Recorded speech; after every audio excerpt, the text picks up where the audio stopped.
થાય ના થાય. આ બાળકની જીદ છે, યોગીની જીદ. બહુ જબરજસ્ત જીદો હોય છે. હા,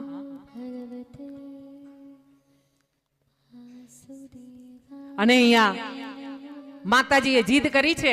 નારદ મુનિએ બતાવ્યું છે કે ચાલો તમે બહુ મને કહો છો, આટલો બધો આગ્રહ કરો છો ને, તો તમારી આગળ મારું શું ચાલે માં? મારે તમને એક વાત કહેવાની હતી, પૂછવાની હતી કે અમર કથા તમે જાણો છો? નારદ મુનિએ મમરો મૂક્યો. મમરાને ઉડતા વાર કેટલી. नारद मुनि ये बात करी, क्या बोला? अमर कथा जानती हो माँ? माँ ने बोला ना, ये अमर कथा क्या है? नारद जी ने बोला आश्चर्य करते हुए, अपनी चोटी पे हाथ घुमाते हुए, नारायण नारायण, माँ अमर कथा नहीं जानती हो? अरे क्या भोले बाबा ने आपको अमर कथा नहीं सुनाई? माँ पार्वतीए साड़ीनो छेड़ो सरखो कर्यो ने पूछ्યું, આ અમર કથા શું છે? અને બધાને ખબર છે તો મને કેમ ખબર નથી? ભોળિયાનાથે બધાને અમર કથા કીધી છે તો મારાથી જ કેમ છુપાવી છે? માએ જીદ કરી છે. નારદ મુનિએ કીધું છે એક કામ કરજો, મારા ભોળિયાનાથ મારા પ્રભુ આવે ને ત્યારે એમને પૂછજો કે પ્રભુ અમર કથા કહો.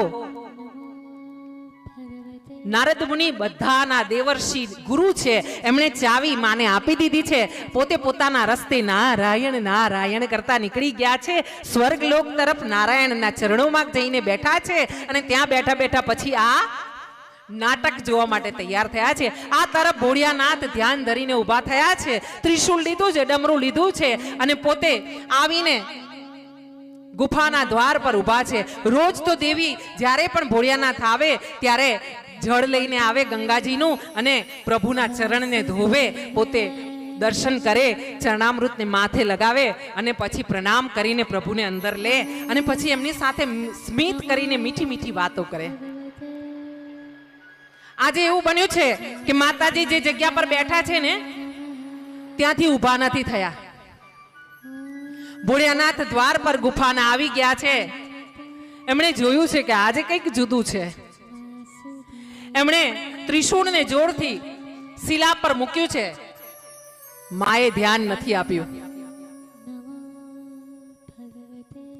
થોડી વાર રાહ જોઈને ભોળિયાનાથે પોતાનું ડમરું હલાવ્યું છે. ડમ ડમ ડમ ડમ ડમ ડમ ડમ ડમ ડમ ડમ ડમ ડમ. માએ ધ્યાન નથી આપ્યું. હવે ભોળિયાનાથ સમજી ગયા કે હવે એને વધારે છેડવામાં મજા નથી, આપણે આપણી રીતે આપણું સ્થાન કરી લો. ધીરેથી ભોળિયાનાથે પ્રવેશ કર્યો. માની સાથે શિલા પર એક બાજુ આવીને પોતાનું સ્થાન ગ્રહણ કર્યું અને ધીરેથી ત્રિશૂળને ડમરું મૂક્યું અને પછી માને પૂછ્યું છે, કા દેવી કેમ છો? માં પાર્વતીએ જવાબ નથી આપ્યો અને છણકારો કરીને મોઢું ફેરવી લીધું છે.